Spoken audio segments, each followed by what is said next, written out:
ఇప్పుడు దాకా ఈ పారబుల్స్ అనే దాన్ని చూసాం. ఈ ఉపమానాల్లో ఇంకొక చిన్న భాగం ఉన్నది, దాన్ని దృష్టాంతం అంటారు. దృష్టాంతానికి, ఉపమానానికి, ఎలగరికి, పారబుల్కి ఒక తేడా ఉంది. ఏంటంటే పారబుల్లో ఒకే ఒక సూక్తి మనకి వస్తుంది, కానీ దృష్టాంతం అలా కాదు. దృష్టాంతం ఎలాంటిదంటే దాంట్లో ఉన్నటువంటి ప్రతి విషయం ఏదో ఒక దాంతో పోలికవుతూ ఉంటుంది. దాంట్లోంచి మనము చాలా రకాలైనటువంటి పాఠాలు నేర్చుకోవచ్చు. ఉదాహరణకి యోహాను సువార్త 15వ అధ్యాయంలో అక్కడ తండ్రి వ్యవసాయకుడు, ఆ తర్వాత నేను తోటమాలిని, మీరు ద్రాక్ష తీగలు, ఇలాగా ఆయన చెప్పడానికి ప్రయత్నం చేస్తా ఉన్నప్పుడు ప్రతి దాంట్లో కూడా మనకి పోలిక కనబడుతుంది. ఉపమానంలో ఒకే వాస్తవం ఉంటుంది, అయితే దృష్టాంతంలో చాలా పోలికలు ఉంటాయి, చాలా పాఠాలు నేర్చుకుంటాం. ఉదాహరణకి యోహాను సువార్త 15వ అధ్యాయం చూడగలిగినట్లయితే గనక అక్కడ చాలా పోలికలు ఉన్నాయి. తండ్రి ఎవరో, కుమారుడు ఎవరో, మనము తీగలము, నేను ద్రాక్షావల్లిని, మీరు తీగలు, మన తండ్రి వ్యవసాయకుడు, ఈ విధంగా చాలా విధాలుగా ఉపయోగించారు. గలతీయులకు రాసిన పత్రిక 4వ అధ్యాయంలో హాగర్ని, షారాని, ఇస్సాకుని, ఇష్మాయిల్ని, వీళ్ళందరినీ కూడా పోలికల్లోకి తీసుకొని రావటం జరిగింది అనమాట. అయితే ఈ రెండాట్లకి తేడా చూసినట్లయితే ఉపమానంలో ఒక పోలిక ఉంటుంది, దృష్టాంతంలో ఎక్కువ పోలికలు ఉంటాయి. ఉపమానంలో నిజ జీవితానికి సంబంధించిన దాన్ని తీసుకుంటారు, దృష్టాంతంలో ఒక కథ, ఒక నాటకాన్ని తీసుకుంటూ ఉంటారు. ఉపమానంలో అర్థ వివరణ ఉంటుంది, అయితే దృష్టాంతంలో అర్థం దాంట్లో ఆంతరంగికంగా ఉండిపోతూ ఉంటుంది. ఉపమానం అనేది ఉపమానాలంకారాన్ని పొడిగించడం. ఉపమానాలంకారం అంటే వలె అనే పదం ఉపయోగిస్తాం. నీ ముఖము చంద్రబింబము వలె ఉన్నది అనేది ఉపమానాలంకారం. అయితే దృష్టాంతం అనేది పొడిగించిన రూపకాలంకారం. రూపకాలంకారంలో వలె అనే మాట ఉండదు. ఆ నక్కతో ఎలాగ చెప్పు, మీరు లోకానికి ఉప్పై ఉన్నారు, ఇవన్నీ రూపకాలంకారం అన్నమాట. కాబట్టి అది దృష్టాంతం, అది పాటిస్తూ ఉంటుంది.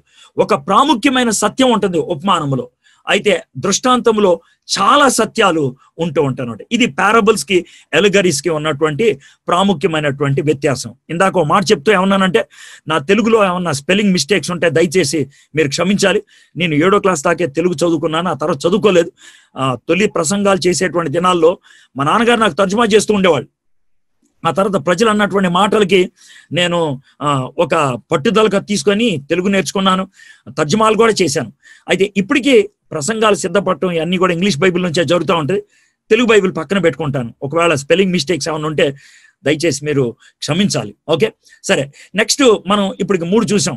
నెరేటివ్ కథనం చూసాం, బోధన చూసాం, ఉపమానం చూసాం. నెక్స్ట్ ఏంటంటే పోయట్రీ, పద్యభాగం. పద్యభాగంలో అతి ప్రాముఖ్యమైనది ఏంటంటే ది ఎక్స్ప్రెషన్ ఆఫ్ ఫీలింగ్స్, భావోద్రేకాలు వ్యక్తం చేయటం అన్నమాట. దేవుణ్ణి ప్రేమిస్తున్నాడు, దేవుణ్ణి ప్రేమించాలి అనేది మనము పత్రికల్లో చూస్తే ఎలా ప్రేమించాలి, ఎంత ప్రేమించాలి, ఆ ప్రేమ యొక్క తీవ్రత ఎలా ఉంటుంది, అదంతా కూడా మనము ఈ యొక్క పొయిటిక్ వేలో చూడగలుగుతాం, కీర్తనలో మనం చూడగలుగుతాం అనమాట. దీంట్లో ఎక్కువగా ఎక్స్టెన్సివ్ యూజ్ ఆఫ్ ఫీలింగ్స్ ఉంటాయి, భావోద్రేకాలు ఎక్కువగా వాడుతున్నట్లు మనం చూసాం. అయితే హీబ్రూ పోయిటరీలో యూదుల యొక్క ఈ యొక్క పద్య భాగాల్లో సమాంతరత ఎక్కువ ఉంటుంది, ప్యారలలిజం అంటూ ఉంటారు. ప్యారలలిజం అనేది చాలా విధాలుగా ఉంటుంది, కానీ దాని అర్థం ఏంటంటే ఒక విషయాన్ని ప్రస్తావించేటప్పుడు 2-3 సార్లు ప్రస్తావిస్తాడు. అరే వాడు బుద్ధి లేనడురా, ఆడికి అస్సలు బుద్ధి లేదురా, ఈ 2 ఒక సెంటెన్స్ లాగా వెళ్తాయి, కానీ 2 ఒకటే. ఇది ప్యారలలిజం అనమాట. ఆయన వెలుగై ఉన్నాడు, ఆయనలో చీకటి ఎంత మాత్రము లేదు, ఈ 2 ఒకటే విషయాన్ని చెప్తున్నాయి. కాకపోతే ఈ విధంగా ప్రస్తావించడం బట్టి ఒక సత్యాన్ని బాగా ధృవీకరించడానికి, స్పష్టంగా వినేవాళ్ళకి అర్థమయ్యేటట్లు చేయడానికి ప్రయత్నం చేసేది అనమాట. దీన్ని ప్యారలలిజం అంటారు, సమాంతరత అని అంటూ ఉంటారు. Rhythm of thought in 2 lines, 2 లైన్లలో ఒక ఆలోచనని ఒక పద్ధతిలో దాన్ని ప్రస్తావించినట్లయితే ఉంటది అనమాట. ఈ ప్యారలలిజం, సమాంతరత అనేది రకరకాలుగా ఉంటది. అంటే మొదటిది ఏంటంటే పునరావృతమైనది, అంటే సేమ్ థాట్ పైన ఏముంటుందో 2వ లైన్ కూడా అదే చెప్తుంది. ఎద్దు తన కామాందుని నెరుగును, యెషయా గ్రంథము 1వ అధ్యాయం 3వ వచనం. గాడిద సొంతవాన్ని దొడ్డి తెలుసుకొను, 2 ఒకటే. అది ఎద్దు, ఇది గాడిద. అది ఓనర్ని తెలుసుకుంది, ఇది కూడా ఓనర్ని తెలుసుకుంది. కాబట్టి ఈ 2 లైన్లలో ఒకటే విషయాన్ని చెప్తుంది. కాబట్టి 2 సార్లు చెప్పడంతో ప్రజలకి ఒకసారి కాబట్టి ఒకసారి ఎక్కుద్ది అనమాట. సో అది సమాంతరత. ఇంకోటి ఉంటుంది, అదేంటంటే మొదటి లైన్కి వ్యతిరేకంగా 2వ లైన్ చెప్పడం బట్టి, నేను ఇందాక చెప్పాను కదా, ఆయన వెలుగై ఉన్నాడు, ఆయనలో చీకటి ఎంత మాత్రము లేదు. 1 యోహాను 1:5. ఇది యాంటీథీటిక్, అంటే కిందది విరుద్ధమైనది అనమాట. అంటే విరుద్ధమైనది అంటే భావ విరుద్ధం కాదు, థాట్ ని మనకి ప్రస్తావించడానికి. చాలా మంది వచ్చారా, అస్సలు కటకట్లాడుతున్నారు, ఇసుకేస్తే రావట్లేదు, సేమ్ థాట్. కాకపోతే మనం ఆపోజిట్ గా చెప్పాం. మృదువైన మాట క్రోధమును చల్లార్చును, మనము సామెతలు 15:1. నొప్పించు మాట కోపమును రేపును. 2 ఒకటే, మొదటిది పాజిటివ్, 2వది నెగటివ్ అన్నమాట. అయితే ఈ సమాంతరతల్లో చాలా ఉన్నాయి. సినానిమస్ అంటారు, అంటే సేమ్ థాట్ పునరావృతం అవటం. యాంటీథెటిక్ అంటారు, విరుద్ధమైనది. సింథటిక్ అంటారు, 2 సార్లు చెప్పి ఆ 2 కంక్లూజన్ గా 3వది చెప్తూ ఉంటారు, దాన్ని కలుపుట అంటారు. మొదటి దానికి యాడ్ చేసుకుంటా 2వది వెళ్తా ఉంటాం. క్లైమాటిక్ అంటే 2 సార్లు చెప్పి 3వది అది వివరణాత్మకంగా వెళ్తాం. హైపర్బోలే అంటే ఏంటంటే 2వది అది ఇంటెన్స్ లాంగ్వేజ్ ఉపయోగించడం అనమాట. యోదయ అంతా కూడా వచ్చేసింది, అది ఇంటెన్స్ లాంగ్వేజ్, అతిశయోక్తికరంగా వాడటం. ఇదంతా కూడా హిబ్రూ పోయట్రీలో, అంటే హిబ్రూల యొక్క ఆ యొక్క పద్య భాగంలో ఉన్నటువంటి సమాంతరత అనమాట. ఇవి మనం పొయిటిక్ లో చూస్తాం, కీర్తనలో చూస్తాం, సామెతల్లో చూస్తూ ఉంటాం. యేసుక్రీస్తు ప్రభువు వారు మాట్లాడుతున్నప్పుడు ఆ పొయిటిక్ లాంగ్వేజ్ అప్పుడప్పుడు ఉపయోగించాడు. కాబట్టి పొయిటిక్ లాంగ్వేజ్ లో ఉన్న భాగాన్ని ధ్యానం చేసేప్పుడు అలాగే తీసుకోవాలి. అప్పుడే దాంట్లో ఉన్నటువంటి స్పష్టమైనటువంటి భావం మనకి రావటం జరుగుతుంది అన్నమాట. సో ఇప్పుడు దాకా మనం నెరేటివ్ హిస్టరీ చూసాం, కథనం, చరిత్ర, బోధనా వివరణ చూసాం, ఉపమానాలు చూసాం, పద్య భాగం చూసాం. ఇప్పుడు సామెతలు, ప్రావర్బ్స్ అండ్ విజ్డమ్. దీంట్లో ప్రాథమికంగా పరిజ్ఞానం ఉంటుంది, వాట్ ట్రూత్, ఇన్సైట్. ఇందుట్లో ఎక్కువగా యాంటీథిటికల్ ప్యారలిజం ఉంటుంది. అనంటే పైన ఓ పాజిటివ్ చెప్పి దాని కింద నెగిటివ్ చెప్పటం. లోబి తన ఇంటి వారిని బాధ పెట్టును, లంచము అసహించుకుని వాడు బ్రతుకును. అంటే లోబి అంటే ఎవడికెవడో, ఆడేమో పాడు చేసుకుంటాడు. లంచం ఇచ్చేవాడు ఇతరులకు ఇస్తాడు, వాడి జీవితాన్ని పాడు చేసుకుంటాడు. But they give it in a different way. So ఈ విధంగా ఒక సత్యాన్ని బయట పెడతా ఉంటాడు.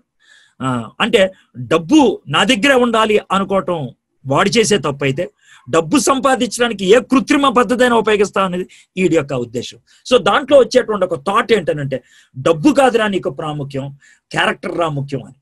సో అది పరిస్థితి అనమాట.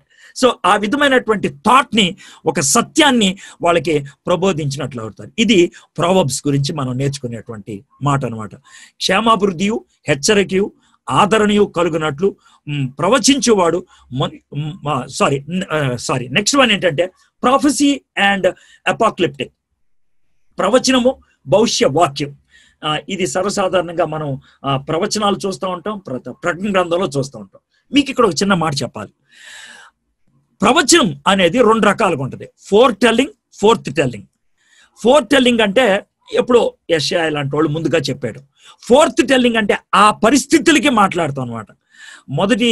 కొరింథీయులకు రాసిన మొదటి పత్రిక 14:3 క్షేమాభివృద్ధియు, హెచ్చరికయు, ఆదరణయు కలుగునట్లు ప్రవచించువాడు మనుషులతో మాట్లాడుచున్నాడు. అంటే తనకున్నటువంటి ఆ యొక్క డిజైన్మెంట్ స్పిరిట్ తో అక్కడ ఉన్నటువంటి వ్యక్తితో కరెక్ట్ గా మాట్లాడటానికి ప్రయత్నం చేయటం. మీకు ప్రవచనం గురించి ఒక మాట చెప్పాలి. ప్రవచనం అని దేన్ని అంటారు? ప్రవచనం అనేది చాలా మంది ఏమనుకుంటారంటే భవిష్యత్తు గురించి అని అనుకుంటారు. కాదు. ప్రవచనం అనేది గతం గురించి అవ్వచ్చు, ప్రస్తుతం గురించి అవ్వచ్చు, భవిష్యత్తు గురించి అవ్వచ్చు. It might be about past, it might be about present, it might be about future. గత కాలం అవ్వచ్చు, వర్తమానం కాలం అవ్వచ్చు, భవిష్యత్ కాలం అవ్వచ్చు. అయితే అది ప్రవచనం ఎప్పుడవుతుంది అంటే, గతం గురించి అయినా, ప్రస్తుతం గురించి అయినా, భవిష్యత్తు గురించి అయినా సాధారణమైనటువంటి పద్ధతిలో కాకుండా అతీత మార్గంలో, సూపర్ న్యాచురల్ వేలో దేవుడు ఆ వ్యక్తికి బహిర్గతం చేసినట్లయితే దాన్ని ప్రవచనం అంటారు. ఉదాహరణ చెప్తాను. దావీదు పాపం చేశాడు. పాపం చేసినటువంటి దావీదు దగ్గరికి వెళ్ళి నాతాను చెప్తున్నాడు. అయితే నాతాను చెప్పినప్పుడు దావీదు ఎందుకు కళ్ళు తెరుచుకున్నాయి? దేవుడు బహిర్గతం చేయితే తప్పించి వీడికి తెలిసి ఉండేది కాదు. ఆయన్ని ప్రవక్త అని పిలిచారు. ప్రవక్త భవిష్యత్తులో జరిగిన విషయాలు చెప్పాలా అక్కడైతే. గతంలో జరిగినటువంటి విషయాలు చెప్పడం అనేది మనకి జరుగుతూ ఉంటాం. అయితే ప్రాథమికంగా ఈ యొక్క ప్రవచనాలు చెప్పేటప్పుడు ఎక్కువగా సింబాలిక్ లాంగ్వేజ్ ఎక్కువ ఉంటుంది.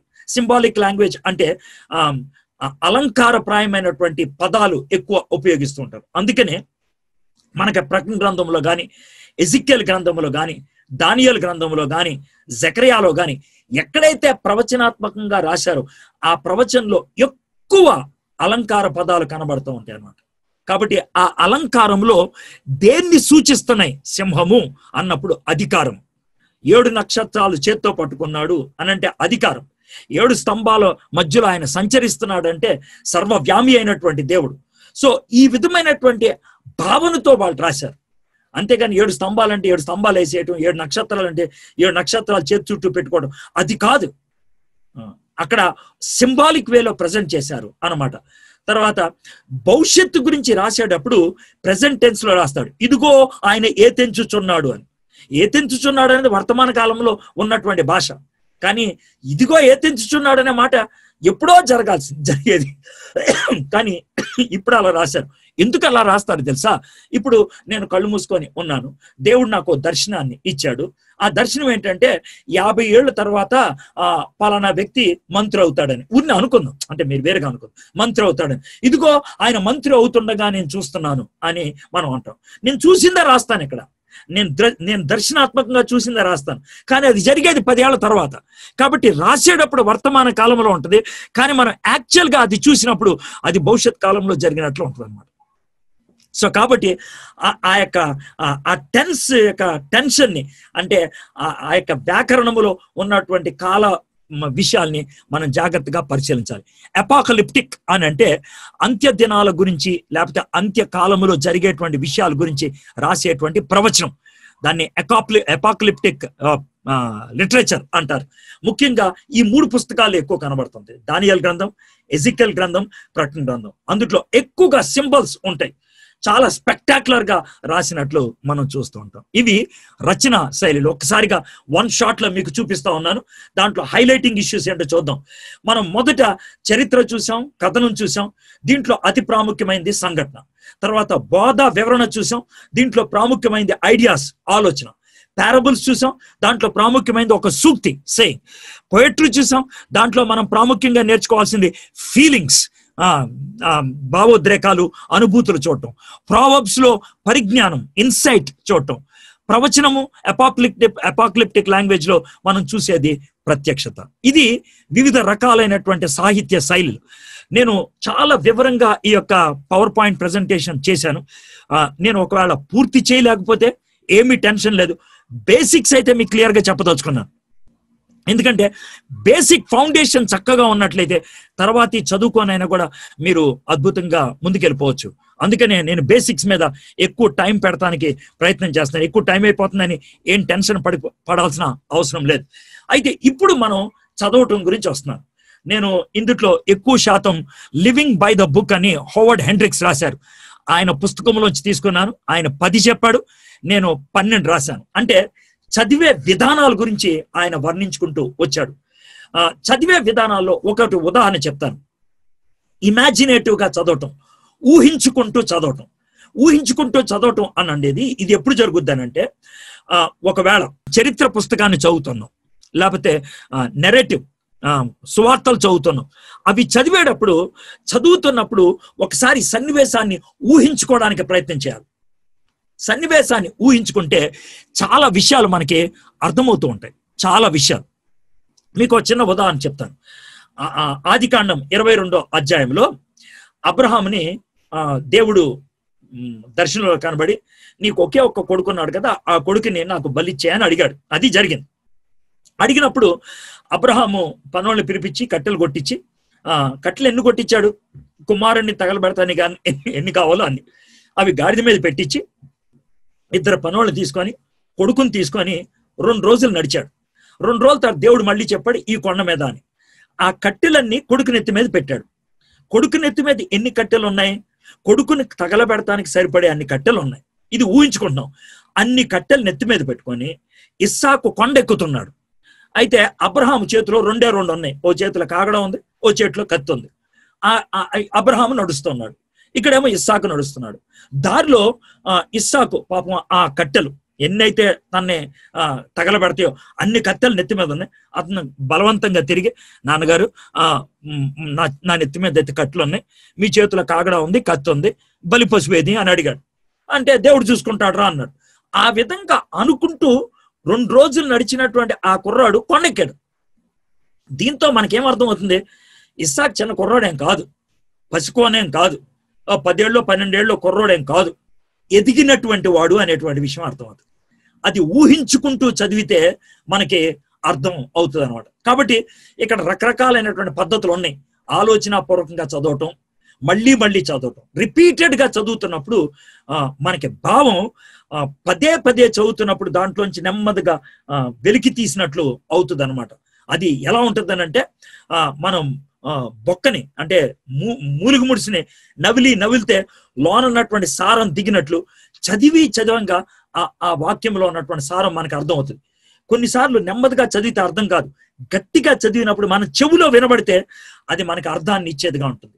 ఓపికతో సహనంతో చదవటం, సెలెక్టివ్లీ కావాల్సిన వాక్య భాగాలను మళ్ళీ మళ్ళీ చదవటం, ప్రేయర్ఫుల్లీ ప్రార్థనాపూరితంగా చదవటం, ఇమాజినేటివ్లీ చెప్పాను, మెడిటేటివ్లీ ధ్యానిస్తూ చదవటం, ఇది ఎక్కువగా టీచింగ్ చేయాలి, పర్పస్ఫుల్లీ చదవటం, దీని నుంచి నేను నేర్చుకోవాలి అని, ఎక్విజిటివ్లీ సత్యాన్ని అన్వయించుకుంటూ. కొన్ని సందర్భాల్లో ఇది జరుగుద్ది. మొదటి అధ్యాయంలో చెప్పింది అర్థం కాకపోతే 2వ అధ్యాయంలో చెప్పింది అర్థం కాదు. ఎక్కువగా టీచింగ్ లో ఇది జరుగుతూ ఉంటుంది. కాబట్టి ముందు చదివిన దాన్ని అర్థం చేసుకొని ఆ తర్వాత వెళ్ళిపోవాలి. టెలిస్కోపికలీ అంటే ఏంటి తెలుసా, ఇక్కడ చెప్పిన దానికి భావం ఎక్కడో దొరుకుద్ది, ఇక్కడ చెప్పిన దానికి లింక్ ఇంకెక్కడో ఉంటుంది. కాబట్టి ఓవరాల్ పిక్చర్ అనేది ఉండాలి. రీడింగ్ లో టూ స్టైల్స్ ఉండాలి, టెలిస్కోపిక్లీ, మైక్రోస్కోపిక్లీ. టెలిస్కోపిక్లీ అంటే బైబిల్ మొత్తం అలాగా కథలాగా చదువుకుంటూ వెళ్ళిపోవాలి. అర్థమైందా లేదా నీకు అనవసరం. అప్పుడు ఏమవుతుందంటే టోటల్ పిక్చర్ మీకు అర్థమవుతుంది.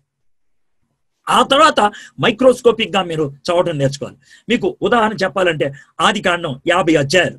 50 అధ్యాయాలు, ఒక్కొక్క అధ్యాయంలో ఏముందో టెలిస్కోపిక్ గా చూడాలి. మొదటి అధ్యాయం దేవుడు సృష్టించాడు, 2వ అధ్యాయం మనిషిని, 3వ అధ్యాయం మానవుడు పాపం చేశాడు, 4వ అధ్యాయం కయ్యూని ఏబేల్ విషయంలో, 5వ అధ్యాయం ఏ విధంగా వ్యాప్తి చెందుకుంటూ వచ్చారు, 6వ అధ్యాయం నోవాహు ఎంట్రీ అయ్యాడు, 7వ అధ్యాయం వరద వచ్చింది, 8వ అధ్యాయం వరద ఆగిపోయింది, 9వ అధ్యాయం వరదలోంచి బయటకు వచ్చారు, 10వ అధ్యాయం మళ్ళీ వ్యాప్తి చెందారు, 11వ అధ్యాయం బాబేల్ గోపురం వచ్చింది, 12వ అధ్యాయం అబ్రహాం. స్టోరీ ఇలా గుర్తు పెట్టుకుంటే వెళ్ళిపోవాలా. వన్స్ ఒక వర్డ్ రాసుకోవాలి. ఇదంతా అధ్యాయం చదివాను, దీంట్లో ప్రాముఖ్యమైనది ఏంటి? సో ఈ విధంగా అధ్యాయాలు మనం ధ్యానం చేసుకుంటూ వెళ్ళిపోవాలంట స్టోరీ. మనం అదే విధంగా నిర్గమకాండం 1వ అధ్యాయం కథను ప్రవేశపెడుతున్నారు, 2వ అధ్యాయం హీరో పుట్టాడు మోషే, 3వ అధ్యాయం ఆ హీరోని దేవుడు పిలుచుకుంటున్నాడు, 4వ అధ్యాయం ఆ పిలుపుకి తనకు వచ్చినటువంటి అనుమానాలు, 5వ అధ్యాయం పిలుపుకి విధేయత చూపిస్తూ ఫరో దగ్గరికి వెళ్ళటం మొదలు పెట్టాడు. ఈ విధంగా ఒక్కొక్క అధ్యాయాన్ని ఆ విధంగా గుర్తు పెట్టుకోవాలి. దీన్ని టెలిస్కోపిక్ రీడింగ్ అంటారు. దాంట్లో చాలా విషయాలు ఉంటాయి. 3వ అధ్యాయంలోనే బోల్డ్ పాఠాలు ఉన్నాయి. మండుచున్న అగ్ని అది తర్వాత మైక్రోస్కోపిక్ గా, ముందు టెలిస్కోపిక్ అండర్స్టాండింగ్ ఉంటే తర్వాత మైక్రోస్కోపిక్ గా మనం చదువుకోండి. మీరు ప్రసంగాలకి ఏ విధంగా ఉపయోగపడుతుందో, నేను ఏ విధంగా చేస్తున్నానో అనుభవాల నుంచి మీతో మాట్లాడుతున్నాను. So that is how you have to do it. So అదే విధంగా అదే ప్రక్రియ కొత్త నిబంధనలో కూడా వస్తుంది. ఒక్కొక్క అధ్యాయానికి ఒక థాట్ ఇవ్వాలి. నేను రీసెంట్ గా చదువుతున్నటువంటి విషయాన్ని చెప్పాను కదా, holiness, hope, holiness, harmony, hunger, home, honour, ఈ విధంగా తర్వాత హౌస్, ఈ విధంగా ఒక్కొక్క థాట్ ని ఇచ్చుకుంటూ వెళ్ళిపోయాడు. కొన్నిసార్లు ఒకే పదాన్ని మనం ఉపయోగించకపోవచ్చు, దానికోసం తంటాలు పడి లేనిపోయిన పదాలన్నీ పెట్టుకోవడానికి ప్రయత్నం చేయదు. కొన్నిసార్లు కుదురుతుంది, కొన్నిసార్లు కుదరదు. కుదిరినప్పుడు పెట్టుకుందాం, ఎందుకంటే ప్రజలకు ఈజీగా గుర్తుంటుంది, మనకు కూడా చెప్పడానికి ఈజీగా ఉంటుంది. ఒకవేళ లేదనుకోండి, థాట్ ముఖ్యం. Very important thing is thought. ఆ విధంగా థాట్స్ ని మనం తెచ్చుకున్నట్లయితే కనుక సో ముడి పదార్థం మనకి దొరుకుద్ది అనమాట. సో దాన్ని ఆధారం చేసుకొని మొట్టమొదటిది అబ్జర్వేషన్, ఎస్కవేట్ అని అన్నాను, పరిశీలన, వెలికి తీయటం, పునాది. దీంట్లో ప్రాథమికంగా రీడింగ్, గమనించడమే, చదవటం ద్వారా గమనించడం. ఈ గమనించడంలో ఈ యొక్క సింపుల్ ప్రిన్సిపల్ ఉపయోగిస్తారు. ఒక భర్తకి 5 భార్యలు ఉన్నారంట, వాళ్ళకు ఒక కొడుకు పుట్టాడంట. ఉన్న సరదాగా చెప్పాను అండి, ఇంగ్లీష్ లో ఇది బాగుంటది. 1 husband 5 wives, they had 1 son. ఇంతకీ 5 wives ఏంటంటే 5 W'లతో ఉండేటువంటి పదాలు. Who, where, when, what, why. ఒక హస్బెండ్ ఎవరంటే హౌ, వాళ్ళ పుట్టిన కొడుకు ఎవరంటే సో వాట్. దీన్ని తెలుగులో చెప్పాలంటే హూ, ఎవరు, వ్యక్తుల గురించి, వేర్, ఎక్కడ, ప్రదేశాల గురించి, వెన్, ఎప్పుడు, సమయాల గురించి, వాట్, ఏమిటి, విషయం ఏంటి, వై, ఎందుకు, ఉద్దేశం ఏంటి, హౌ, ఎలా, విధానం ఏంటి, సో వాట్, అయితే ఏంటి, ఫలితం ఏంటి, పర్యవసానం ఏంటి. ఇది మనం చదివేటప్పుడు ఇవి వెలికి తీయడానికి ప్రయత్నం చేయాలి. వ్యక్తులు ఎవరున్నారు, ఎక్కడ జరుగుతుంది, ఎప్పుడు జరిగింది, విషయం ఏంటి, అసలు ఉద్దేశం ఏంటి, పద్ధతి ఏమన్నా ఉందా, దీన్ని బట్టి ఏమన్నా రిజల్ట్ ఏమన్నా వచ్చిందా, అక్కడే వచ్చిందా. ఈ విధంగా దీన్ని అబ్జర్వ్ చేయటం అంటాం. నేను నిన్న ఉదాహరణ చెప్తూ, పోలీసులు చేసేటువంటి పని, ఇక్కడికి ఎవరు వచ్చారు, ఎప్పుడు వచ్చారు, ఎవరు చూశారు, నువ్వు ఉన్నావు అప్పుడు, ఇవే ప్రశ్నలు అడుగుతారు. ఇవన్నీ రాసుకోవటం బట్టి వాళ్ళకి ఒక అవగాహన కలుగుతుంది అనమాట. గమనించటంలోంచి మనం గ్రహించడం మొదలు పెడతాం. From observation we get into interpretation అనమాట. ఈ అబ్జర్వేషన్ లో కొన్ని పదాల గురించి మీకు హైలైట్ చేయాలనుకుంటున్నాను. Time words. టైం వర్డ్స్ అంటే సమయానికి, సమయము అని అన్నప్పుడు 10 గంటలు, 8 గంటలు, 9 గంటలు ఇది కాదు.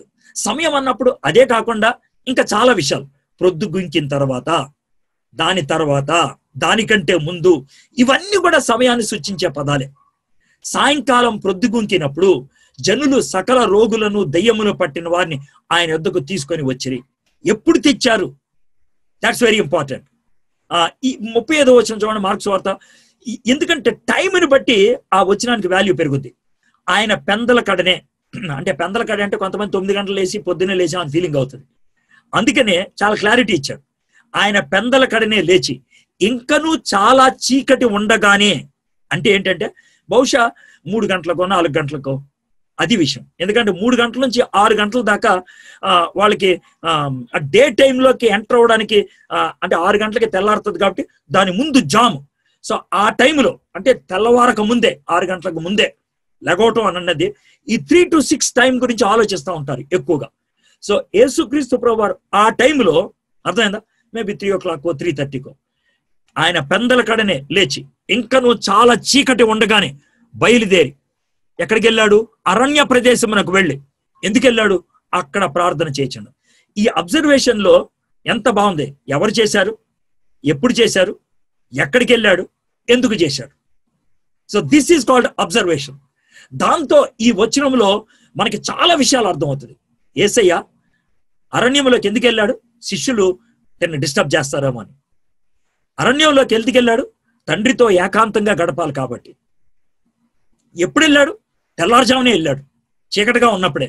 ఎందుకని, శిష్యులు టైర్డ్ అయిపోయి నిద్రపోతున్నప్పుడు తాను ఏకాంతంగా గడపాలి కాబట్టి. అది తెల్లవారినప్పుడు ఎప్పుడు, ఇంకా చీకటిగానే ఉన్నదప్పుడు. సో ఇది టైం వర్డ్స్ అని అంటారు. రెండోది ఏంటి అని అంటే కండిషన్ వర్డ్స్, షరతులకు సంబంధించినటువంటి పదాలు. ఇవి ఎప్పుడు ప్రాముఖ్యంగా ఉపయోగపడతాయి అంటే, దేవుడు వాగ్దానం ఇచ్చాడు అని అంటే, నేను ఇది చేస్తాను అన్నాడంటే, దేవుడు మనల్ని యంత్రాల్లాగా తయారు చేయలేడు కాబట్టి నేను చేస్తా, నువ్వు అది చేస్తే. బైబిల్ అంతా కూడా దేవుడికి మనకి మధ్యన ఒప్పందమే. నువ్వు అడుగు నేను ఇస్తా, నువ్వు తట్టు నేను తెస్తా, నువ్వు ఎత్తుకు నేను దొరికేటట్లు చేస్తా, నువ్వు పాపాలు ఒప్పుకొని నేను క్షమిస్తా. సో ఒక విధంగా నేను చేసేది ఇది, నువ్వు చేసేది ఇది. నేను చేయాల్సింది ఎప్పుడు రెడీయే, నువ్వు చేయాల్సింది నువ్వు చేస్తే నా పని అయిపోద్ది. ఇక్కడ అదే విధంగా మన పాపం మనం ఒప్పుకొని ఎడలా, దట్ ఇస్ ద కండిషన్. చాలా క్యాలెండర్లో ఆ ఎడలా ముందుండే మాటలు ఉండవు. ఆయన నమ్మదగిన వాడును నీతిమంతుడిని గనక ఆయన మన పాపం క్షమించి సమస్త దుర్నీతి నుండి మనల్ని పవిత్రంగా చేయండి. ఈ ఎడలాకు ముందున్న పదాలు లేవు అనుకోండి, ఆయన క్షమిస్తానన్నాడు, క్షమించలేదే అని అంటే క్షమిస్తానన్నాడు ఎప్పుడు, ఇది చేస్తే. చాలా మంది ఈ మాట ఉపయోగిస్తారు, ప్రభా నువ్వు మమ్మల్ని తలగా ఉంచుతానన్నా ఉంచు ప్రభా అని. కానీ దేవుడు దానికి ముందు చాలా చెప్పాడు.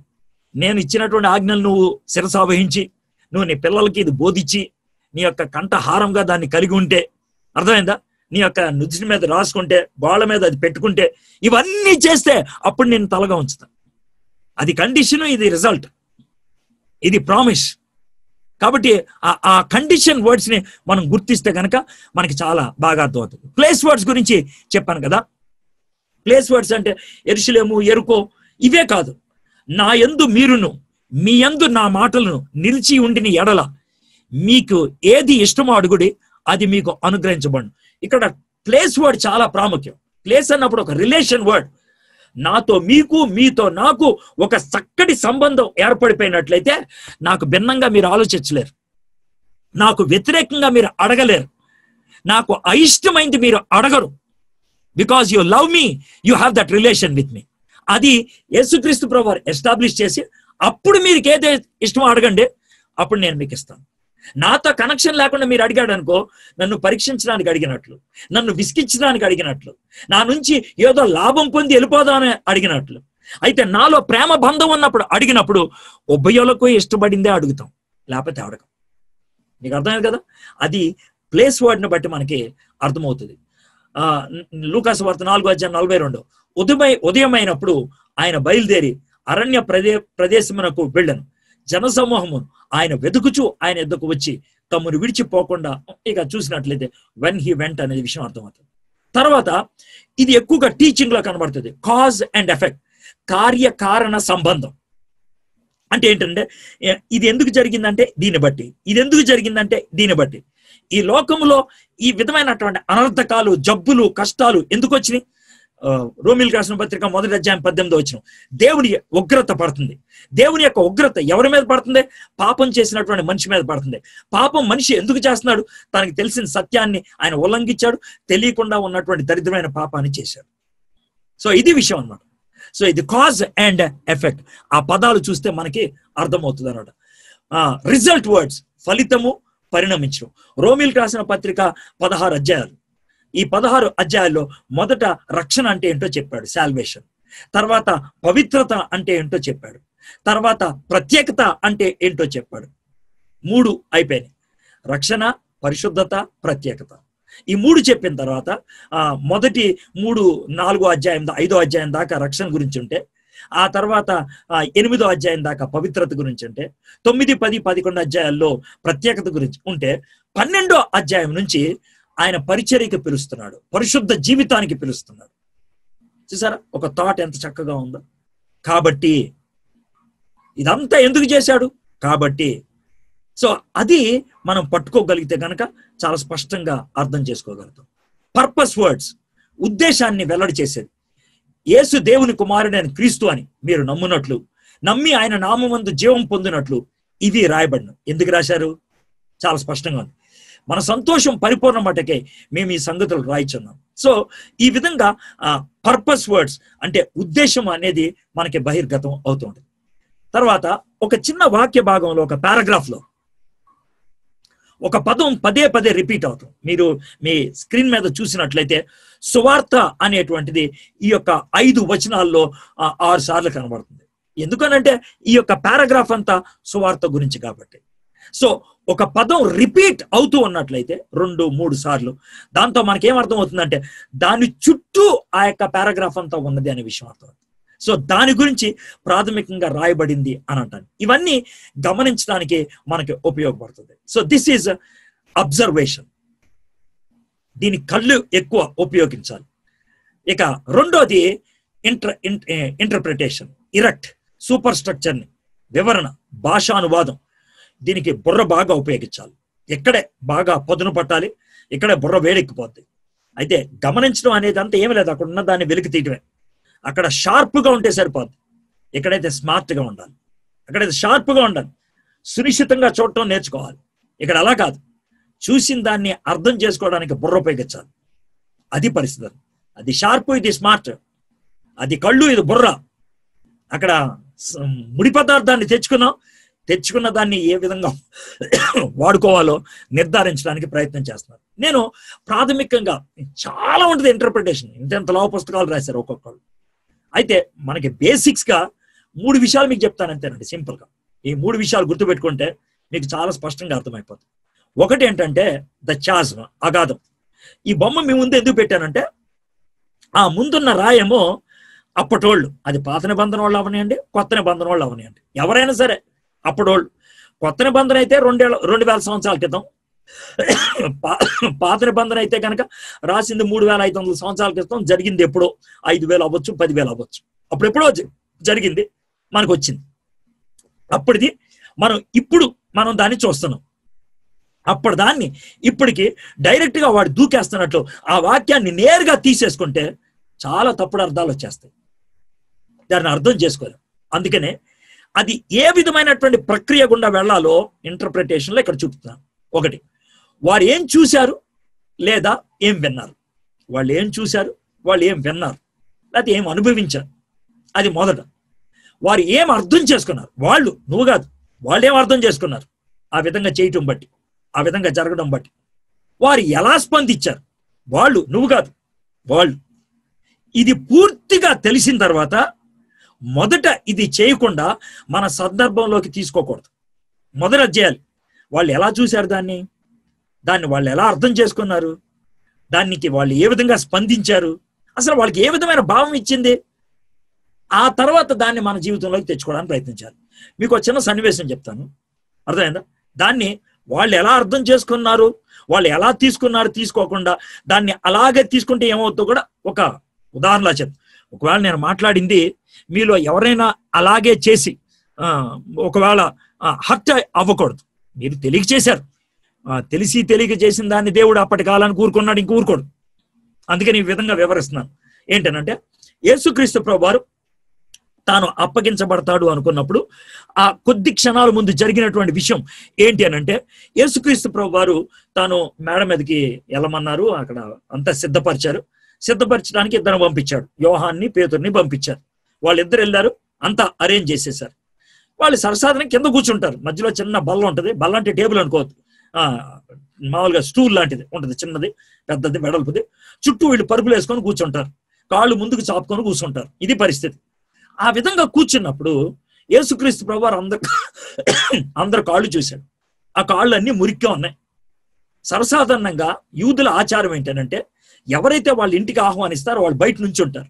వాళ్ళు బయట నుంచొని ముందు వాళ్ళు యజమానుడు కౌగిలించుకుంటాడు. 3 సార్లు ముద్దులు పెట్టుకుంటారు కదా, అలా ముద్దులు పెట్టుకున్న తర్వాత పక్కన ఒక పనోడు ఉంటాడు. వాడు ఏం చేస్తాడు, నీళ్ళు అందిస్తాడు. కాళ్ళు కడుక్కున్నాక అప్పుడు లోనకి వెళ్ళి కింద కూర్చుంటారు అనమాట. అయితే ఆ రోజు ఏం జరిగిందంటే, కాళ్ళు కడగడానికి ఎవరు లేరు. అందుకని యేసుప్రభువు వారు ఏం చేశారు, ఎప్పుడైతే వాళ్ళ మురికి ఎలా ఉందో చూశారు, గబగబా లేచిపోయారు. ఆయన ఒక తువాలు తీసుకున్నాడు, ఆయన నడుంకి కట్టేసుకున్నాడు, పైన ఉన్న వస్త్రాన్ని తీసి పక్కన తగిలిచ్చేసాడు, ఓవర్ కోట్ని. ఒక చిన్న బేసిన్లో నీళ్లు పెట్టుకున్నాడు, చిన్న పేట మీద ఉంటే కూర్చున్నాడు. ఆయన కూర్చొని ఒక్కొక్కరిని పిలిచి ఒక్కొక్కడు కాళ్ళు కడిగి ఆయన టువాల్తో తుడిచి పంపిస్తా ఉన్నాడు. అర్థమైందా? సో ఇది జరిగినటువంటి విషయం. పేతురు దగ్గరకు వచ్చేప్పటికి పేతురు బహుశా గిల్టీగా ఫీల్ అయ్యాడు. ఎందుకంటే పేతురు యోహాన్ని పంపించాడు దేవుడు, ఈ పని వాళ్ళు చేయాలి. ఎందుకంటే వాళ్ళు ఒక విధంగా ఆహ్వానించేటువంటి వాళ్ళు. మేబీ అది గిల్టీ ఫీల్ అయ్యాడో, నువ్వు గురువు గారు కదా, నువ్వు నా కాళ్ళు కడగడం ఏంటి, కడగడానికి వీల్లేదు అని అన్నాడు. అప్పుడు యేసుప్రభువు వారు ఏమన్నారంటే, అయ్యా ఇది నేను చేయాలి, నువ్వు ఇది చేయించుకోకపోతే నీకు నాకు ఇంకా భవిష్యత్తులో సంబంధం లేనట్లే అన్నట్లు చెప్పాడు. అప్పుడు మొత్తం స్నానం చేయించాడు. అంటే పేతురు కాళ్ళు కడగటం అనేది కేవలం కాళ్ళు కడగటం లాగే చూశాడు. అందుకే స్నానం చేయించాను. అయ్యా నువ్వు ఆల్రెడీ స్నానం చేసి వచ్చావు, కాళ్ళు కడుక్కుంటే చాలు. అయితే యోహాను భక్తుడు తర్వాత చాలా కాలం తర్వాత రాస్తున్నాడు కాబట్టి కాళ్ళు కడుక్కోవటం అనేది లేకుండా, కాళ్ళు కడుక్కోవటం మాత్రం వర్తించేది మిగిలిన 11 మందికి. ఒకడు మాత్రం స్నానం లేనోడు అనేది అది ఎవరి గురించి చూపించాడు, యోహాను గురించి ఇస్కరియోతు యోధా గురించి చెప్తున్నాడు. అయితే వాళ్ళు ఎలా అర్థం చేసుకున్నారో మనకు అక్కడ అర్థం అవుతుంది. చివరికి వాళ్ళకి తర్వాత అర్థమైంది ఏంటంటే, యేసుప్రభువు వారు ఏం బోధించదలుచుకున్నారంటే, మీరు కాళ్ళు కడగటం అంటే ప్రతి వాడి దగ్గరికి వెళ్ళి ఇంటికి వెళ్ళి కాళ్ళు కడిగేయటం కాదు. కాళ్ళు కడగటం అని అంటే కనుక ఆ వ్యక్తి తప్పులు మనం ఎత్తి చూపించి సరిచేయటం, అది చాలా ప్రాముఖ్యమైన పాఠం. ఒకళ్ళకొకళ్ళకి సేవాకరంగా ఉండటం, తర్వాత పరిస్థితులను బట్టి అవసరతను బట్టి ఏ పని చేయడానికైనా సంసిద్ధంగా ఉంటాం. సర్వెంట్ లీడర్షిప్ ఇది ఆయన నేర్పించదలుచుకుంది. ముందు వాళ్ళకి అర్థం కాల, తర్వాత అర్థమైంది. ఈ విధంగా వాళ్ళకి ఏమి అర్థమైంది, వాళ్ళు ఎలా అర్థం చేసుకున్నారు, ఎలా స్పందించారు, ఇదంతా మనం గ్రహించగలిగినట్లయితే ఇప్పుడు మనం దాన్ని నుంచి నేర్చుకోవాల్సింది ఏంటి. ఒకవేళ కనుక ఉన్నట్లు చేసినట్లయితే చాలా మంది చేసేటువంటి పని ఏంటి తెలుసా, మాండే థర్స్డే, గుడ్ ఫ్రైడే రోజు ముందు వచ్చేటువంటి బుధవారం పాస్టర్లు ఏం చేస్తారంటే ఒక వీడియో కెమెరా పెట్టుకొని సెక్స్టర్ని పిలిచి ఆయన కాళ్ళు గడిగేసి తుడిచేసి నేను సేవ చేశా అనుకుంటారు. అది చేయటం తప్ప అని నేను అంటలేదు, కానీ అది కాదు యేసయ్య చెప్పింది. యేసయ్య చెప్పింది ఏంటి తెలుసా, ఎదుటివాడి వ్యక్తికి ధూళి ఎక్కడ అంటుకుందో అక్కడికి వెళ్ళి కడిగేయాలి. ఎదుటివాడి ధూళి ఎక్కడుందో నీకు కనబడుతుంది, దాన్ని కడగటానికి నువ్వు ఏ స్థాయికైనా వెళ్ళగలకుండా, దాన్ని తుడిచేయడానికి నువ్వు ఏ స్థాయికైనా వెళ్ళాలి. అది సహవాసానికి సూచన, అది ఆ యొక్క ఫెలోషిప్ కి సూచన. అది ఆయన నేర్పించినటువంటి పాఠం. కాబట్టి ఆ చాజ్మ్ మనం దాటాలి. మనము దాన్ని ఎలా అర్థం చేసుకోవాలి, మన పరిస్థితుల్లోకి ఎలా అన్వయించుకోవాలి. So this is picture number 1. ఈ పిక్చర్ నెంబర్ 1తో వాళ్ళకి ఏ విధంగా దాన్ని గోచరించారు, ఏ విధంగా అర్థం చేసుకున్నారు, ఏ విధంగా స్పందించారు, దానికి మనం ఏ విధంగా అర్థం చేసుకోవాలి, స్పందించాలి. సో ఇది జరగకుండా ఇది జరగకూడదు. రెండో పిక్చర్ ఇది. ఈ పిక్చర్ మనం చూసినట్లయితే ఒక పదం ఉందనుకోండి, ఆ పదం ఆ వాక్యంలో ఇచ్చేటువంటి అర్థం, అదే పదం ఇంకో వాక్యంలోకి వెళ్తే అర్థం మారిపోతుంది. అదే పదం ఇంకో చోటుకి వెళ్తే వాక్యం మారిపోతుంది. ట్రంక్ అని అన్నాను అనుకోండి, ట్రంక్ అంటే ఏ ట్రంక్ అనుకోవాలి? ఏనుక్కుంటే దంతం అనుకోవాలా? ట్రంక్ పెట్టు అనుకోవాలా? ఏమనుకోవాలి ట్రంక్ అన్నట్టు? పిచ్ అని అన్నాను అనుకో, మెంటల్ ఎక్కువ అనుకోవాలా? క్రికెట్ పిచ్ అనుకోవాలా? కాబట్టి ఆ పదానికి ఆ వాక్యంలో ఇచ్చేటువంటి అర్థాన్ని మనం సేకరించాలి. కానీ పదం ఇక్కడ కనబడింది కాబట్టి ఎక్కడైనా అదే అనుకోవటం తప్పు. దీన్ని ఏమంటారంటే కాంటెక్స్ట్ అంటారు. టెక్స్ట్ పక్కన ఉండేది, పక్కన ఉండేది. ఈ టెక్స్ట్ కి అర్థం ఇచ్చేది పక్కన ఉండేది. ఆ పక్కన ఉండేది లేకపోతే ఈ పదానికి అర్థం లేదు. అది పరిస్థితి అన్నమాట. సో కాంటెక్స్ట్ అంటే టెక్స్ట్ కి అర్థాన్ని ఇచ్చేది. మనోళ్ళు ఏం చేస్తారు తెలుసా? తీసేస్తారు, టెక్స్ట్ ఒక్కటే తీసుకొస్తారు. ఏంటో అర్థం కాదు. చాలా ప్రసంగాలు అలాగుంటాయి. అయితే ఆ వాక్యానికి ఆ పారాగ్రాఫ్ లో ఉండేటువంటి అర్థం అదే వాక్యం ఇంకో చోటుకి వెళ్తూ ఉండదు. ఆ పారాగ్రాఫ్ కి ఆ అధ్యాయంలో ఉన్నటువంటి భావన వేరే చోటుకి వెళ్తూ ఉండదు. ఆ అధ్యాయం, ఆ పుస్తకంలో ఉన్నటువంటి భావన వేరే దాంట్లోకి వెళ్తూ ఉండదు. ఆ పుస్తకం బైబిల్లో ఉంది కాబట్టి దానికి విలువ ఉంది, లేకపోతే లేదు. ఉదాహరణకి ఎస్తేర్ గ్రంథం కానీ, తర్వాత యోబు గ్రంథం కానీ లిటరేచర్ పుస్తకాలుగా చదివినటువంటి సందర్భాలు ఉన్నాయి. ఉస్మానియా యూనివర్సిటీలో ఈ భాగాలు లిటరేచర్ లాగా చదివినటువంటి సందర్భాలు ఉన్నాయి. ఎంఏ లిటరేచర్ లో పెట్టినటువంటి సంఘటనలు కూడా ఉన్నాయి. అయితే బైబిల్లోంచి తీశారు కాబట్టి మనం చదివే బైబిల్ వాళ్ళు కూడా చదివేది, కానీ మన భావన వాళ్ళకి రాదు. ఎందుకో తెలుసా? It has been taken out of the Bible నుంచి బయట తీసేసింది కాబట్టి. సో మనం బైబిల్ చదివేటప్పుడు వాక్యం, పదం వాక్యంలో, సో ఆ కాంటెక్స్ట్ అనేది తీసుకోవటం అనేది చాలా ప్రాముఖ్యమైనది. కాంటెక్స్ట్ మర్చిపోతే కనుక we will completely miss the meaning. ఆ యొక్క అర్థాన్ని మిస్ అవుతూ ఉంటాం. రైట్. ఈ యొక్క సందర్భానుసారంగా ఉండే దాంట్లో 2 రకాలైనటువంటి కాంటెక్స్ట్లు ఉన్నాయి. ఒకటి నియర్ అండ్ ఇమీడియట్, అక్కడికక్కడే మనకు అర్థమైపోతుంది. ఉదాహరణ చెప్తాను. ఆది యందు వాక్యం ఉండను. ఆది యందు వాక్యం అంటే ఏంట్రా? ఒక కంగారు పడుకుని నమ్మని చదువు. వాక్యం దేవుని దగ్గర రాసుకొని పక్కన పెట్టుకున్నాడా? వాక్యము దేవుడై ఉండను, అక్కడే ఉంది. ఆది యందు వాక్యం ఉన్నాడు అని అంటే ఆ వాక్యము దేవుడై ఉండంటే అదే దాంట్లో నియర్ దాంట్లో కొంచెం దూరం వెళ్తే 14వ వచనంలో ఏమన్నాడు? ఆ వాక్యమే కృపాసత్య సంపూర్ణుడుగా మన మధ్య నివాసం చేసింది. అంటే ఇప్పుడు వాక్యము అని ఎవరిని సంబోధించారు? యేసయ్యని. కాంటెక్స్ట్ ని బట్టి వస్తుంది. అయితే ఈ ఒక్క వచనాన్ని బయటికి తీసేసి హైందవులు కానీ ముస్లింలు కానీ ఎంతమంది జోకులైట్ మొదలు పెట్టారు? ఎందుకనంటే they remove the text out of the context. చాలా సందర్భాల్లో ముస్లింలు కానీ హిందువులు కానీ బైబిల్లో ఎప్పుడు తప్పులు పెట్టారంటే సందర్భాన్ని నుంచి బయట తీసేయటం బట్టి they removed out of the word. బండకేసి పిల్లలను కొట్టాలి అని అది ఏ సందర్భంలో చెప్పారు? అది చరిత్రలాగా చెప్పారా? అది కవి హృదయంతో చెప్పారా? కవి హృదయంతో చెప్పారు. పళ్ళు కొరుక్కుంటున్నాడు రా అని అంటారు అంటే కోపం వచ్చిందిరా అని అర్థం. నెత్తి బాదుకుంటున్నాడు రా అని అంటే చచ్చిపోతున్నాడు అని కాదు. అంటే తలనొప్పి ఎక్కువైపోయింది, బాధ ఎక్కువైపోయింది, టెన్షన్ ఎక్కువైపోయింది. ఇవి పదజాలాలు.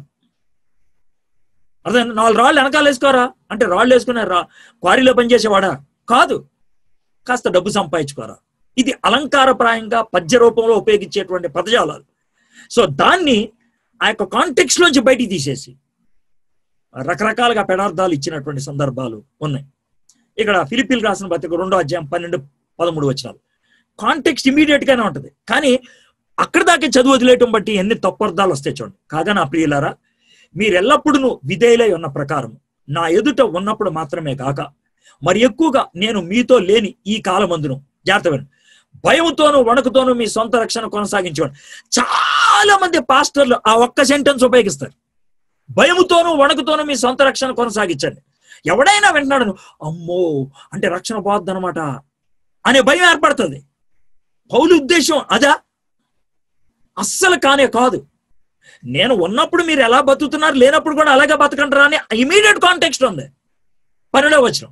పోనీ ఇంకొంచెం కిందకి వెళ్ళారనుకోండి, 13వ వచనం ఇంకేముందో చూడండి.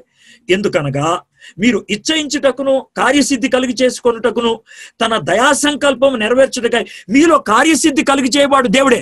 దేవుడు మిమ్మల్ని కార్యాచరణలోకి తీసుకెళ్తాడు, ఆయన నడిపిస్తాడు, ఆయన అంతములోకి నడిపిస్తాడు. You are protected, you are guarded. నిన్ను సంరక్షించేవాడు ఆయనే, నిన్ను కాపాడేవాడు ఆయనే. దాని మధ్యలో నీ వంతు నువ్వు చేయరా అని చెప్పడానికి భయంతోనూ వణుకుతోనూ నీ సొంత రక్షణ కొనసాగించుకోండి. రక్షించేవాడు ఆయనే, నీ పాత్ర నువ్వు పోషించు. అది ఆయన చెప్తుంది. సో టెక్స్ట్ ని కనుక మనం ఆ సందర్భంలోంచి తీసేస్తే it doesn't give a meaning and many times it gives a wrong meaning. So అది ఇమీడియట్ కాంటెక్స్ట్. ఇప్పుడు ఫార్ అండ్ డిస్టెంట్ అంటే సుదూర సందర్భం ఎక్కడో ఉంటది. యోహాను సువార్త 7వ అధ్యాయం 2వ వచనంలో వాళ్ళు పర్ణశాలల పండగ అని ఉంటుంది. అది ఎందుకు జరుగుతుంది, ఎందుకు వచ్చాడు యేసయ్య అని అంటే లేవియాకాండం 23వ అధ్యాయం 33 నుంచి 43 దాకా చదివితే మనకి బాగా అర్థమవుతుంది. యేసుప్రభు వారు పుట్టారు. 8వ రోజున వాళ్ళు సున్నతి చేయడానికి తీసుకెళ్లారు. యేసుప్రభు పుట్టిన 40వ రోజున వాళ్ళు గువ్వలు జతవైనను లేదా 2 పావురపు పిల్లలైనను బలిగా సమర్పించుటకు ఆయన యెరూషలేమునకు తీసుకొని వచ్చారు. ఎందుకు చేశారు ఇదంతా? దీని భావం ఏంటి, దీని వెనకాల ఉన్నటువంటి అర్థం ఏంటి? లేవియాకాండం 12వ అధ్యాయం 1 నుంచి 8 దాకా చూస్తే అర్థమవుతుంది. అది చదివితే యేసుక్రీస్తు ప్రభువారు తొలిచూలు మగపిల్లవాడు కాబట్టి పస్కా పండుగ రోజు ఏ విధంగా రక్తము చిందించారో దానికి జ్ఞాపకార్థంగా ఇక్కడ చిందించాలి. అయితే సర్వసాధారణ గొర్రెపిల్లను చిందించాలి, గొర్రెపిల్ల రక్తం. గొర్రెపిల్ల కూడా ఇవ్వలేని పేదరికంలో ఉన్నటువంటి వాళ్ళు గొవ్వలు కానీ పావురాలు కానీ తీసుకురావాలి. యేసు ప్రభు వారికి తీసుకొచ్చింది ఏంటి? గొవ్వలు కానీ పావురాలు కానీ. అంటే మరియమ్మ యోసేపులు ఎంత దీనస్థితిలో ఉన్నారో, యేసు ప్రభు వారు మనం రక్షించడానికి ఎంత దీనస్థితికి వెళ్ళిపోయాడో అక్కడి నుంచి అర్థమవుతుందండి. ఓకే, సో అది ఎలాగంటే మనం సుదూర ఆ యొక్క సందర్భాన్ని తీసుకోవటం బట్టి మనకు అర్థమవుతుంది. సరే, ఇక ఇంటర్ప్రిటేషన్లోకి వచ్చేప్పటికి దెర్ ఆర్ 2 రూల్స్. 3 విషయాలు మీకు చెప్తాను. ఒకటి ఏంటంటే చాస్మ్, రెండోది ఏంటంటే సర్కిల్స్, మూడోది ఏంటంటే జనరల్ అండ్ స్పెషల్ రూల్స్. ఈ జనరల్ రూల్స్ లో లిటరరీ కాంటెక్స్ట్ అంటే కావాల్సిన సమాచారాన్ని మనము సమకూర్చుకున్నాం కదా, సందర్భానుసారంగా దాన్ని ధ్యానం చేయాలి అని ఆలోచించు.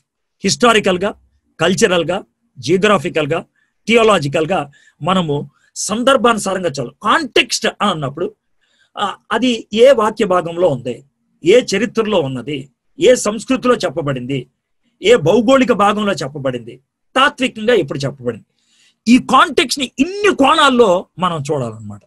అయితే ఇన్ని కోణాల్లో కాంటెక్స్ట్ ని చూసేటప్పుడు మీరు కనుక ఈ కాంటెక్స్ట్ ని చూడకపోతే తప్పుడు అర్థాలు ఎలా వస్తాయో 1-2 ఉదాహరణలు చెప్తే మీకు అర్థమవుతుంది. మార్క్స్ వార్త 11వ అధ్యాయంలో అది పండ్ల కాలము కాదు అయినప్పుడు కూడా యేసు ప్రభు వారు ఈ అంజూరపు చెట్టును చూసి కాయలు లేవని తిట్టిపడేశాడు, దాన్ని శపించేశాడు. మనలాంటి వాడికి కాలం కాదు కదా, కాయలు ఎలా ఉంటాయి, ఆ మాత్రం బుద్ధి లేదు ఆయనకి, మాత్రం తెలియదు ఆయనకి, ఎలా అడుగుతాడు ఆయన?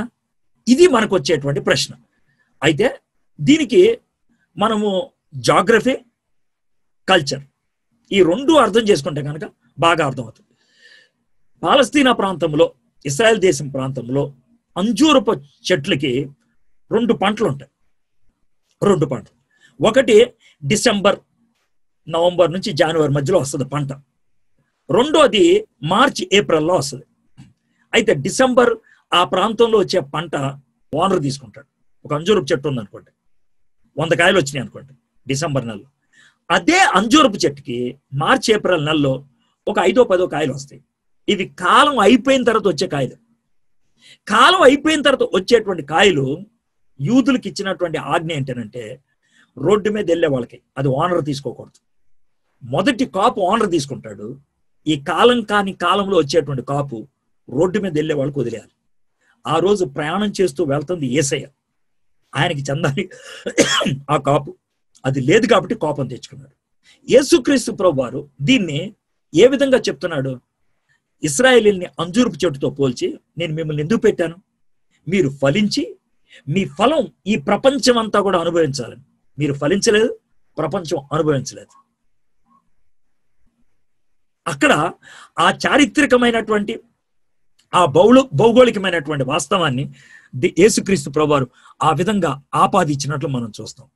నికోదేముతో మాట్లాడుతున్నప్పుడు యేసుక్రీస్తు ప్రభువారు ఈ మాట ఉపయోగించారు. ఏ విధంగా మోషే అరణ్యంలో సర్పముని ఎత్తును అని. సర్పను ఎత్తటం ఏంటి? ఇది మనకు వచ్చేటువంటి అనుమానం. సంఖ్యాకాండం 21వ అధ్యాయంలో చూస్తే కనుక పావులు కుట్టేస్తున్నాయి. పావులు కుడతా ఉంటే వాళ్ళు మొత్తుకున్నారు. అప్పుడు మోషే అహరోను దేవుడిని అడిగితే అప్పుడు దేవుడు ఏమన్నాడంటే, ఒక ఇత్తడి సర్పాన్ని తయారు చేసి ఒక మానుకి తగిలించమన్నాడు. తగిలిచ్చి ఏమన్నాడంటే, ఎవడైతే ఆ సర్పాన్ని చూస్తాడో వాడు ఒక్కడే రక్షింపబడతాడు.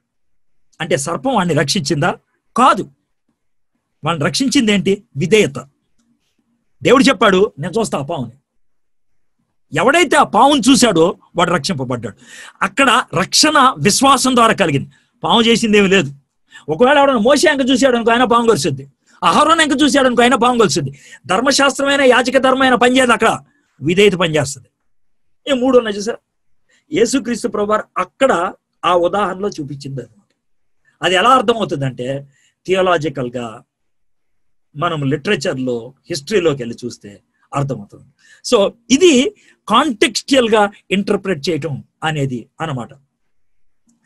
ఈ మార్క్స్ వార్త 8వ అధ్యాయంలో యేసుక్రీస్తు ప్రభువారు కైసరియా ఫిలిప్ అనే ప్రాంతానికి వచ్చారు. ఆ ఊరి పేరే కైసరియా ఫిలిప్. ఇద్దరు రోమన్ చక్రవర్తుల పేరున కట్టినటువంటి ఊరు. అర్థమైందా? ఆ ఊర్లో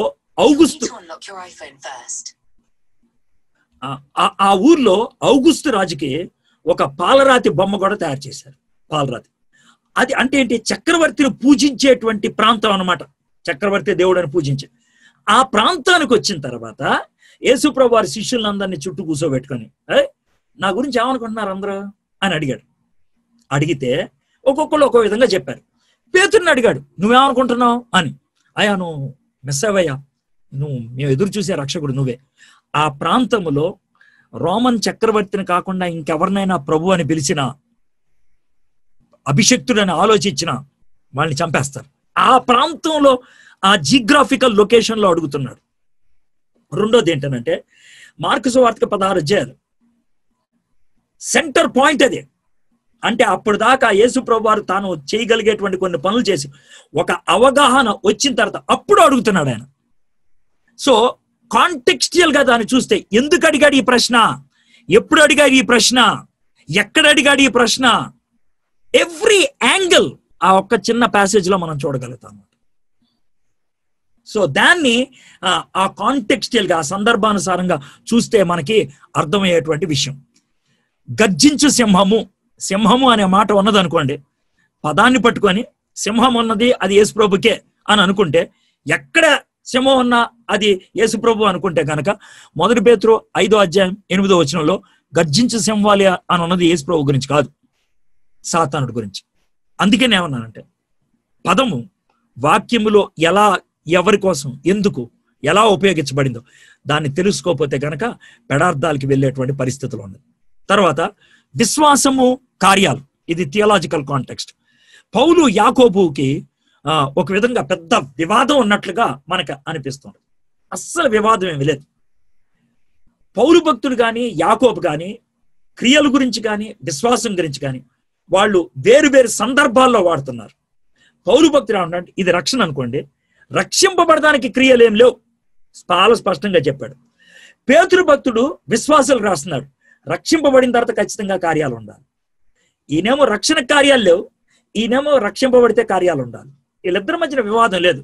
కొన్ని సందర్భాల్లో పౌలు భక్తుడు రక్షణ తర్వాత కార్యాల గురించి కూడా స్పష్టంగా చెప్పాడు.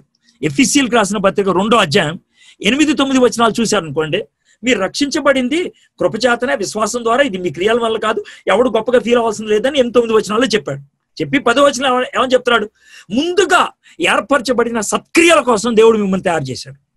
నువ్వు రక్షించబడింది విశ్వాసం ద్వారా, కానీ రక్షించింది దేనికోసం? క్రియల కోసం.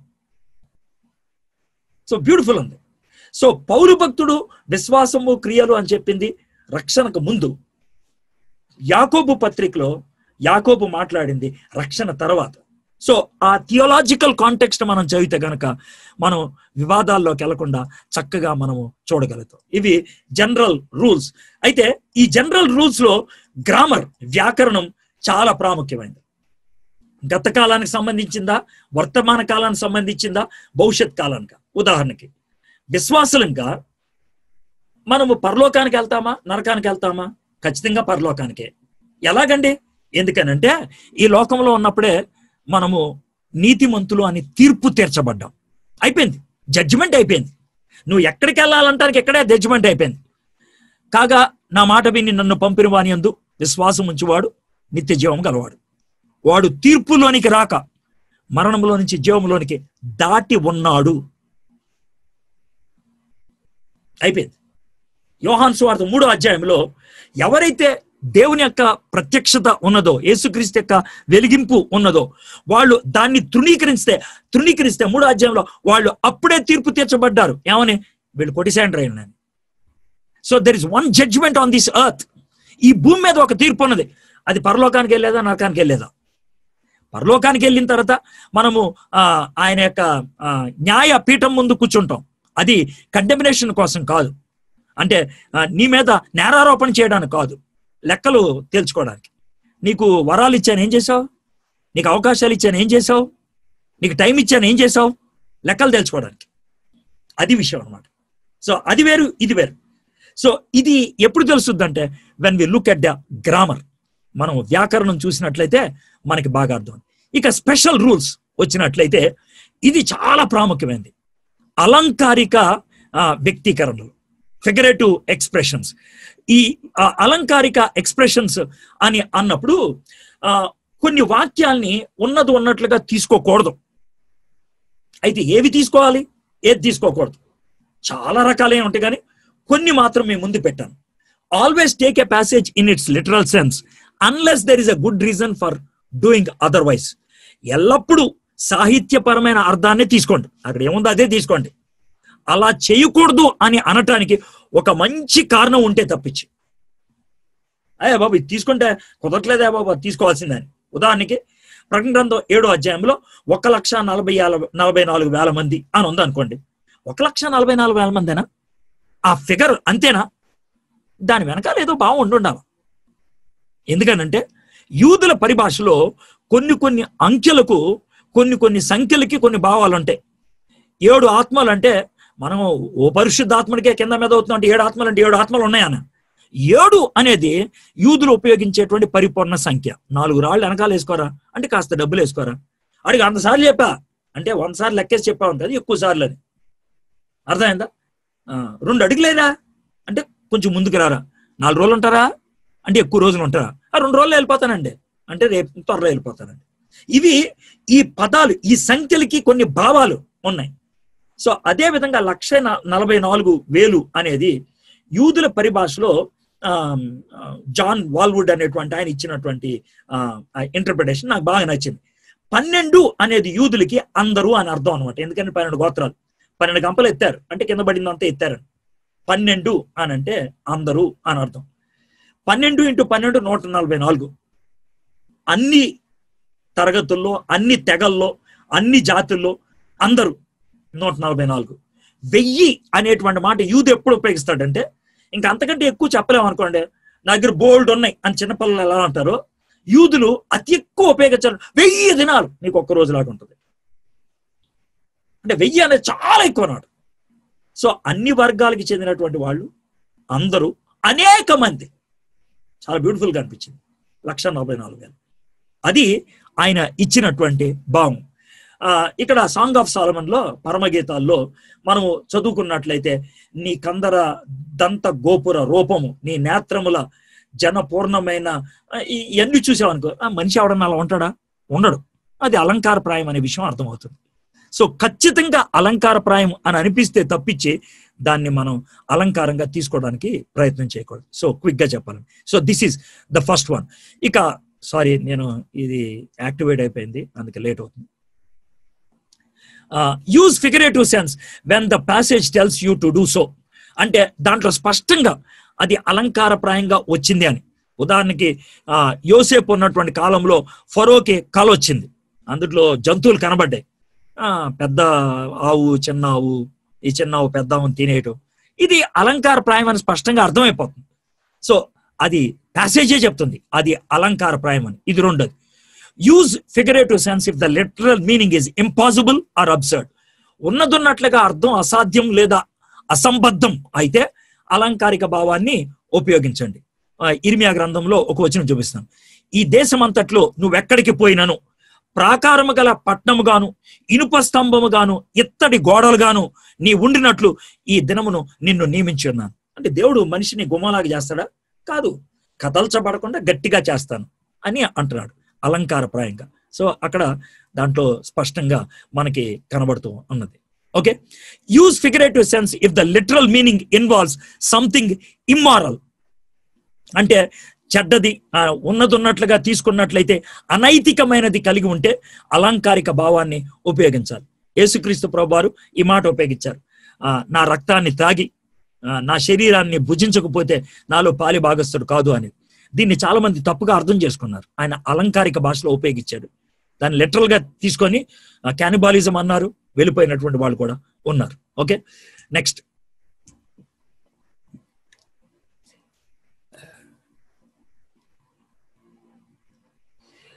use figurative sense if the expression is an obvious figure of speech. అలంకారిక భాష శైలి ఉన్నప్పుడు అలంకారంగానే తీసుకోవాలి. అంటే వలే ఇలాంటి పదాలు దాంట్లో కనబడతాయి. వివేకము లేని సుందర స్త్రీ పంది, ముక్కుననున్న బంగారపు కమిట వంటిది. అలంకారం చాలా స్పష్టంగా ఉంది. ఓ మరణమా నీ విజయం ఎక్కడ, ఓ మరణమా నీ ముల్లెక్కడ. ఇది అలంకారిక భాష. అదేమో ఉపమానాలంకారం, ఇదేమో రూపకాలంకారం. అది డైరెక్ట్ గా అర్థమైపోతుంది. అలంకారం దాంట్లోనే స్పష్టంగా ఉన్నది. సో అలంకారిక భాషా శైలి ఉన్నప్పుడు అలంకారంగానే మనం తీసుకోవాలి. Use figurative sense if the literal contradicts the other passages.